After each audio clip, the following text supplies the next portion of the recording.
Assalamualaikum warahmatullahi wabarakatuh. Kembali lagi di channel aku, Faiza Aini. Pada video kali ini yang berjudul estimasi berbagai bentuk model ekonometrika berbasis model Cobb-Douglas. Di sini aku akan menganalisis data awal kita, yaitu data cross section masih dengan aplikasi Shazam tentunya, dan di sini aku akan melakukan uji nilai elastisitas dan uji skala usaha. Tanpa berlama lagi, langsung aja kita ke bab pertama. Itu langsung saja kita buka namanya. Yang pertama yaitu bab 1, pendahuluan. Provinsi Jawa Timur terdapat beberapa kabupaten yang merupakan penghasil kopi. Salah satunya yaitu Kabupaten Jember. Hal ini dikarenakan beberapa kecamatan dan desa yang berada di Kabupaten Jember merupakan penghasil kopi. Kabupaten Jember terdiri dari 31 kecamatan dengan luas 3.293,34 km dan berada di ketinggian 0 sampai dengan 3.330 mdpl pada suhu antara 23 derajat Celcius sampai dengan 30 derajat Celcius. Dari segi pertanian Jember memiliki beberapa produk pertanian, baik produk pangan, sayuran, tanaman, biofarmaka, buah-buahan, serta produk perkebunan. Salah satunya hasil produksi pertanian Kabupaten Jember pada tahun 2015 yaitu kopi sebanyak 24.657,56 kuintal. Kabupaten Jember merupakan kawasan dengan lahan subur dengan topografinya bergelombang hingga berbukit yang sangat menguntungkan dalam bidang pertanian, terutama petani kopi. Desa Rawasari terletak pada posisi 421 sampai dengan 31 lintang selatan dan 140 derajat 10 sampai dengan 115 derajat 40 bujur timur. Kondisi di wilayah Rawasari sangat mendukung dengan ketinggian 450 meter dari permukaan laut, curah hujan rata-rata 2.750. Lanjut ke Desa Rawasari terletak pada posisi 421 sampai 33 lintang selatan dan 140 sampai dengan 150 derajat 40 bujur timur. Dengan ketinggian 450 meter dari permukaan laut. Desa Rawasari memiliki potensi yang sangat besar, baik sumber daya alam, sumber daya manusia, maupun kelembagaan atau organisasi. Hal pokok yang menjadi andalan masyarakat desa Rawasari adalah hasil perkebunan kopi. Kopi telah menjadi bagian yang tidak dapat terpisahkan dari sebagian besar masyarakat yang ada di sana. Petani kopi menjadi salah satu strategi hidup yang ditempuh petani di Rawasari untuk bertahan hidup dan menafkahi keluarga. Lanjut ke rumusan masalah. Yang pertama, yaitu seberapa besar pengaruh pendidikan terhadap pendapatan petani kopi rakyat di Desa Rawasari, Kecamatan Sumber Jembe. Yang kedua, seberapa besar pengaruh pengalaman kerja terhadap pendapatan petani kopi rakyat di Desa Rawasari, Kecamatan Sumber Jembe. Yang ketiga, seberapa besar pengaruh luas lahan terhadap pendapatan petani kopi rakyat di Desa Rawasari, Kecamatan Sumber Jembe. Selanjutnya ada tujuan penelitian. Yang pertama yaitu untuk mengetahui seberapa besar pengaruh pendidikan terhadap pendapatan petani kopi rakyat di Desa Rawasari, Kecamatan Sumber Jembe. Untuk yang kedua, untuk mengetahui seberapa pengaruh pengalaman kerja terhadap pendapatan petani kopi rakyat di Desa Rawasari, Kecamatan Sumber Jembe. Untuk yang ketiga, mengetahui seberapa besar pengaruh luas lahan terhadap pendapatan. Oke, next.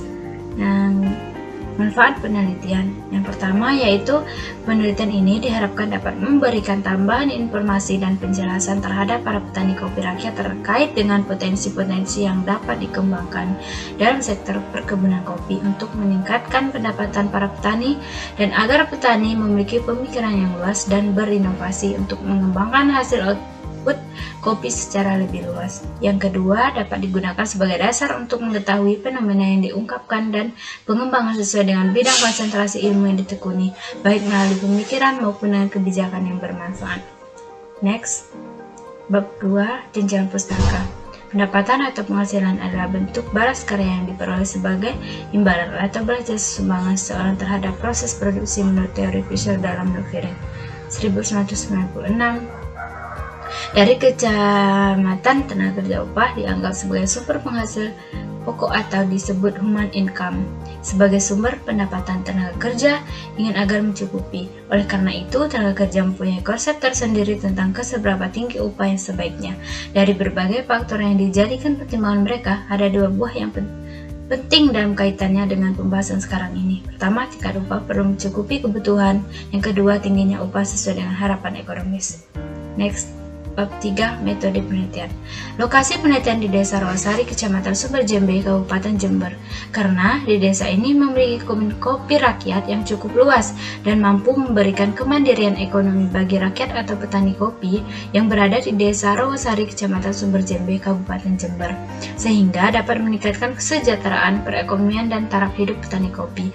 Penelitian ini dilakukan dengan menggunakan metode analisis deskriptif, kuantitatif, dan kualitatif. Metode pengambilan sampel dalam penelitian ini menggunakan metode acak berstrata secara profesional. Jenis data yang diperoleh dalam penelitian ini adalah data sekunder dan data primer. 4. Hasil dan pembahasan. Ada pendapatan X1, jumlah tenaga kerja pendapatan X, Z, jumlah tenaga kerja X1, pendidikan X2, pengalaman kerja X3, dan luas lahan X4. Nah, di pembahasan itu kita menggunakan aplikasi Sajam dan memasukkan data yang telah kita olah di Excel. Di sini langsung saja kita bahas. Tingkat signifikasi yang diharapkan adalah 5% pada confidence interval sebesar 95%. Dengan degree of freedom adalah K1 dan N dikurang K, di mana K adalah banyaknya variabel regresor dan N merupakan banyaknya observasi. Kriteria pengujian untuk menerima atau menolak hipotesis nol dilakukan dengan membandingkan tingkat signifikansi atau SIG-F masing-masing variabel bebas dengan tingkat signifikan 0,05. Apabila signifikannya lebih kecil, maka hal 0 ditolak, berarti secara simultan variabel bebas tersebut berpengaruh secara signifikan terhadap variabel terikat. Apabila signifikannya lebih besar dari 0,05, maka hal tidak bisa ditolak, berarti secara simultan variabel bebas tersebut tidak berpengaruh secara signifikan terhadap variabel terikat. Yang ke Bab 5. Kesimpulan dan saran. Secara bersama-sama, X1 pendidikan, X2 pengaruh kerja, X3 dan luas lahan berpengaruh signifikan terhadap besaran pendapatan yang diperoleh petani kopi rakyat di Desa Rawasari, Kecamatan Sumberjembe, Kabupaten Jember. Secara parsial diketahui bahasanya variabel jumlah tanggungan keluarga X1 pendidikan, X2 tidak berpengaruh signifikan terhadap besaran pendapatan petani kopi rakyat di Desa Rawasari, Kecamatan Sumberjembe, Kabupaten Jember, sedangkan variabel pengalaman kerja dan luas lahan berpengaruh signifikan terhadap besaran pendapatan petani kopi rakyat di Desa Rawasari, Kecamatan Sumberjembe, Kabupaten Jember. Variabel luas lahan merupakan variabel yang paling berpengaruh signifikan terhadap pendapatan petani kopi rakyat di Desa Rawasari, Kecamatan Sumberjembe, Kabupaten Jember. Next, yang terakhir,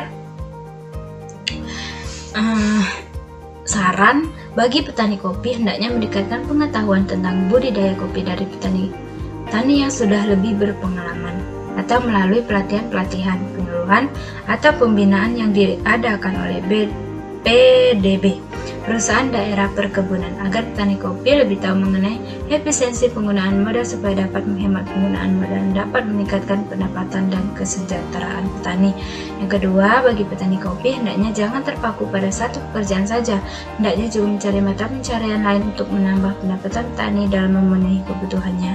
Yang ketiga, bagi pemerintah setempat hendaknya memperhatikan kebutuhan petani, misalnya dengan mendirikan koperasi atau mengaktifkan kembali kelompok tani yang sempat vakum, supaya aktivitas dan program petani kopi lebih terstruktur.